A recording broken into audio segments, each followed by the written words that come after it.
Well, that right there interrupted everything.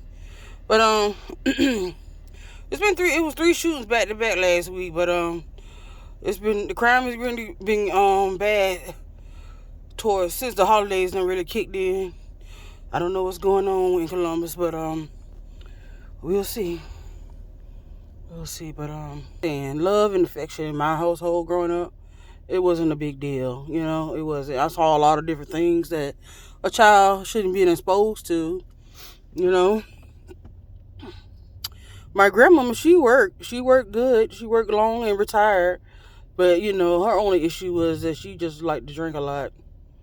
You know, I don't think my mama ever learned anything or did anything. Well, you know, I don't think she just learned anything from anybody growing up. And I think, from the stories I've heard, she was just basically doing whatever she wanted to do, anyways. But with my dad, I never grew up with my daddy, and I never knew my daddy. And I always used to ask questions about him, but she could never give me a definite, you know, answer to what it is about him, because I don't think she really knew anything about him. Excuse me, y'all. I gotta put my seatbelt on. You know, because from my understanding, he was a seasonal worker.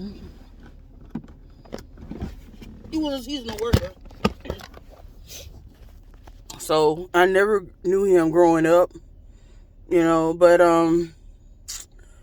I've done my research, and when I went to Job Corps after shortly after I got out of high school, I found him, and I met him for the first time when I was 21 years old. But it was an awkward feeling because it was so awkward that to me, and I think it was awkward to him because we didn't know each other. You know, we never talked to each other or nothing, you know, the whole time I was growing up. We didn't know. So, you know, he wants to put the blame on my mom as to why he wasn't there, and, you know, and vice versa with her. But in all actuality, they didn't know each other. And I think it was just a thing that people do in Arcadia back in those times, where they see the seasonal men and stuff, they come down and, you know, and they just hook up and whatever, you know. So, and that what that was, I believe it was in my heart. I believe that what it was. But, you know, I met him when I turned 21 years old. I met him for the first time, and I went to go when I was in Mississippi Job Corps. I met him, and I met my grandmother and a few of my aunts. That was just a beautiful feeling, because they had so much love for me and showed so much love for me. And, you know, my daddy didn't do that. He was happy, I guess. I'm assuming he was happy that I came and I found him. But I think he was just I don't know, cautious. I won't say that word, cautious. So you know, he did his best, but, you know, to try to even you know, I don't think he did his best to try to bond, but it just was that awkward feeling, you know. So, you know, I met him at 21, and I kept in touch throughout the years. We didn't stay in touch a lot, but, you know, every now and then I get his number and this and that. And then I found my sister